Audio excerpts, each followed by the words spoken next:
একজন ৩৫ বছরের মহিলা অফিসে চাকরি করে, একদম সুস্থ স্বাভাবিক, হঠাৎ কাজ করতে করতে অজ্ঞান হয়ে যায়।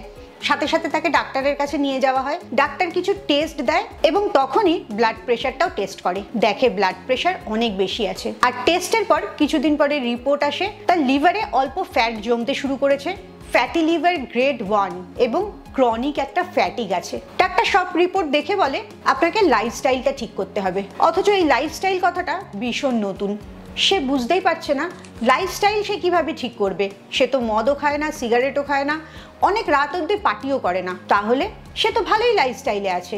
গন্ডগোলটা কোথায় হচ্ছে? তোমারও হয়তো এরকম কিছু হয়, এত বাড়াবাড়ি না হলেও হতে পারে তুমি খুব ক্লান্ত বোধ করো, বা বয়সের আগেই তোমার চামড়ায় ভাঁজ পড়তে শুরু করেছে, জয়েন্টে অল্প অল্প ব্যথাও শুরু হয়েছে, আবার যাই খাচ্ছ না কেন অ্যাসিডিটি হয়ে যাচ্ছে। এই সমস্ত সমস্যাগুলোই আসলে লাইফস্টাইলের সমস্যা। এই জিনিসগুলো তোমার বয়স হওয়ার কারণে হয় না, তোমার শরীর মন অনেক কিছু চায়, সেই চাহিদাগুলো পূরণ হয় না বলে এগুলো শরীর সিগন্যাল দেয়। আজকের ভিডিও থেকে জানতে পারবে এরকম 5টা সায়েন্স বেসড টিপস, যেগুলো তুমি ফলো করলে একটা রোগমুক্ত সুস্থ স্বাভাবিক জীবনযাপন করতে পারবে। পুরো ভিডিওটা শেষ অবধি দেখো, কারণ 5 নম্বর যে টিপসটা দেবো সেটা 90% মানুষই ইগনোর করে যায়। আর এই টিপসটা বলতে পারো তোমার 10 বছরের হেলথ ইন্স্যুরেন্স, যেটা কোনো মতেই তুমি মিস করতে পারো না। Welcome to good life with Sukarna.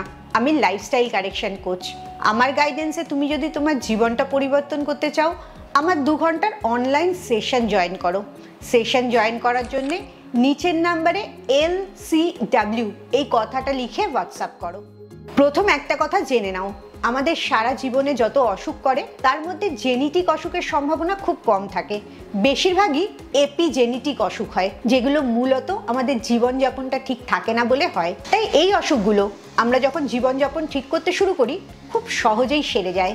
Nature reviews জেনেটিক্সে একটা স্টাডি পাবলিশ হয়েছিল, সেখানে দেখা গেছে 5 থেকে 10% অসুখ মাত্র আমরা ইনহেরিট করি, যেগুলোকে বলা হয় জেনেটিক অসুখ। বাকি সমস্ত অসুখগুলোই খাওয়ার, স্ট্রেস, ঘুম কম হওয়া, শরীরে প্রচুর টক্সিন ঢোকা এবং মাইন্ডসেটের জন্য হয়। আর উল্টো দিকে ভেবে দেখো, তোমাকে ছোটোর থেকে বলা হচ্ছে তুমি মেয়ে হয়ে জন্মেছো বলে কিছু অসুখ স্বাভাবিক, যেমন লো প্রেশার হওয়া, লো এনার্জিতে থাকা, হরমোন ব্যালেন্সে না থাকা, স্কিনটা ডাল হয়ে যাওয়া এবং একটু বয়স হতে হতে ভুঁড়িটা বেড়ে যাওয়া। আজকে থেকে এটা জেনে নাও এই কোনোটাই নর্মাল না, সব কটাকেই তুমি রিসেট করতে পারবে।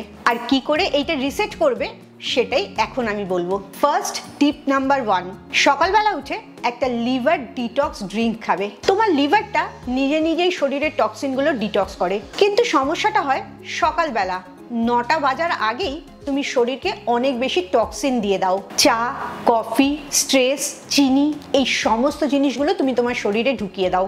জার্নাল অফ হেপাটোলজিতে একটা স্টাডি হয়েছিল, সেখানে দেখা গেছে একটু উষ্ণ গরম জলে লেবু, আদা আর অল্প একটুখানি হলুদ দিয়ে তুমি যদি সেই জলটা খাও, তাহলে তোমার অক্সিডেটিভ স্ট্রেসটা অনেক কমে যায়, আর লিভারের যে এনজাইম থাকে সেগুলোকেও এটা সাপোর্ট করে। তাহলে বুঝতেই পারছো, সকালবেলা উঠে চা বা কফি খাওয়াটা বন্ধ করে দাও, স্ট্রেস করাটাও একদম বন্ধ করতে হবে। সেই জায়গায় সকালবেলা এই জলটা খাবে, এতে তোমার হজম শক্তিটা ভালো হবে, লিভারের এনজাইমগুলো ঠিক থাকবে, আর এর কারণে তোমার রোগ প্রতিরোধ ক্ষমতাটা বাড়বে, স্কিনের গ্লোটা বেড়ে যাবে। তাই শরীরকে ঠিক রাখার জন্য সকালবেলা টক্সিন না ঢুকিয়ে ফ্রেশ লিভার যেটাকে সাপোর্ট করে সেই খাবারটাই খাওয়া উচিত। টিপ নাম্বার 2, প্রতিটি খাবারের পরে একটুখানি হাঁটাচলা করবে। মিনিমাম 10 মিনিট হলেও হাঁটতে তোমাকে হবে। তুমি খাওয়ার পরেই দেখবে কিরম এনার্জিটা লো হতে থাকছে, মনে হচ্ছে একটু শুয়ে থাকি, রেস্ট নিই। আসলে তখন তোমার রক্তের মধ্যে সুগারটা প্রচুর বেড়ে যাচ্ছে।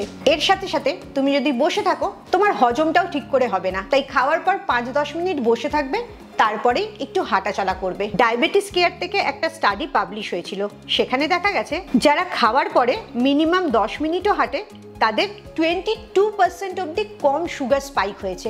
রাস্তায় বেরোতে না পারলেও বাড়ির মধ্যে হাঁটো, ঘরের মধ্যেই হাঁটতে পারো, এমনকি ছাদ থাকলে ছাদে বা বারান্দাতেও হাঁটতে পারো। তোমার হাঁটতে যদি বোর লাগে তাহলে কোনো মিউজিক শুনতে শুনতে হাঁটো, কিংবা বেস্ট হয় তুমি কারোর সাথে ফোনে কথা বলতে বলতে ঘরের মধ্যে হাঁটলে, তাহলে তোমার দুটো কাজই একসাথে হয়ে যাচ্ছে। এবারে আসি 3 নম্বর টিপে, স্ট্রেংথ ট্রেনিং অন্তত সপ্তাহে 2 দিন করতেই হবে। এই জায়গাটা একটা ভুল ধারণা ভাঙিয়ে দিই, সেটা হচ্ছে স্ট্রেংথ ট্রেনিং মানে ওজন নিয়ে এক্সারসাইজ করতে হবে। এই কারণে তোমাকে জিমে যেতে হবে না, আর তুমি যদি ওজন নিয়ে এক্সারসাইজ করো তোমার ছেলেদের মতো মাসেল ডেভেলপ হবে না, কারণ মেয়েদের হরমোনটা ওইভাবে কাজই করে না। এই স্ট্রেংথ ট্রেনিং এর জন্য তোমার শরীরের ক্ষমতাটা অনেক বেড়ে যাবে, তুমি অনেক দিন অবধি নিরোগ আর অল্প বয়স্ক দেখতে থাকবে।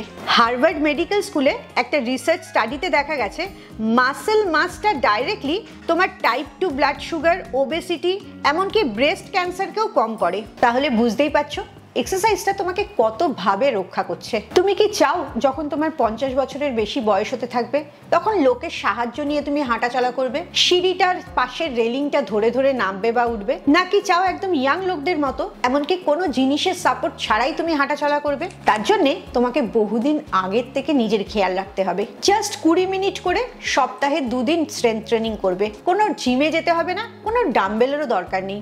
তোমার বাড়িতে যদি 1 লিটার বা 2 লিটারের জলের বোতল থাকে, তুমি সেই জলের বোতলটা নিয়েই এক্সারসাইজ করতে পারো। এই ওয়েট ট্রেনিং এক্সারসাইজটা তোমার হরমোনকে ঠিক রাখবে, তোমার শরীরের হাড়গুলোকে ঠিক রাখবে, জয়েন্ট পেন হবে না, আর তোমার হার্টের স্বাস্থ্যটাও ঠিক রাখবে। এরপর আসি টিপ নাম্বার 4, গাট হেলথ ঠিক করতে হবে। গাটটা যেহেতু দেখা যায় না তাই অনেকেই বুঝতে পারে না, এটা হচ্ছে আমাদের পেটের মধ্যে থাকে। এই গাটের মধ্যে প্রচুর ব্যাকটেরিয়া থাকে, ভালো খারাপ দুরকমই। তোমার জীবনযাপনের উপর নির্ভর করে ভালো ব্যাকটেরিয়াটা বেশি থাকবে না খারাপটা বেশি থাকবে। আর এই গাট ব্যাকটেরিয়াই 70% তোমার রোগ প্রতিরোধ ক্ষমতাকে বাড়িয়ে দেয়। ফ্রন্টিয়ার ইন ইমিউনোলজিতে একটা ল্যান্ডমার্ক রিসার্চ হয়েছিল, সেখানে দেখা গেছে তোমার যদি স্বাস্থ্যকর গাট মাইক্রোব থাকে সেটা তোমার শরীরের কোষকে ফুলে যাওয়া থেকে আটকায়, অটো ইমিউন ডিজিজ থেকে আটকায়, এমনকি তোমার ডিপ্রেশন থেকেও তোমাকে রক্ষা করে। তাহলে বুঝতেই পারছো তোমার ইমোশনাল হেলথেরও টেক কেয়ার করে এই গাটটা। আর এটাকে ঠিক করা বেশ সহজ।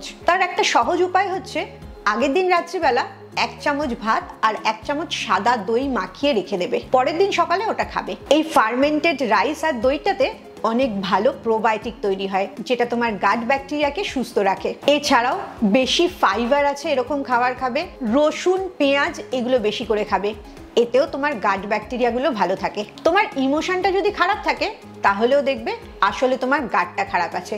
গাটটাকে ঠিক করলে ইমোশনটাও অনেকটা ঠিক হয়ে যাবে। এবারে আসি লাস্ট পয়েন্টটাতে, যেটা তোমরা বেশিরভাগ লোকই মানতেও চাও না আর তাই চেষ্টাও করো না, সেটা হচ্ছে ঘুমটা। ঘুমই তোমার সবচেয়ে বেস্ট ডক্টর। তুমি যতই ভালো খাবার খাও, যতই নিয়মিত এক্সারসাইজ করো, ওয়েট ট্রেনিং করো, হাঁটো, যাই করে নাও না কেন, তোমার ঘুমটা যদি ঠিক না থাকে তুমি কখনোই সুস্থ থাকতে পারবে না।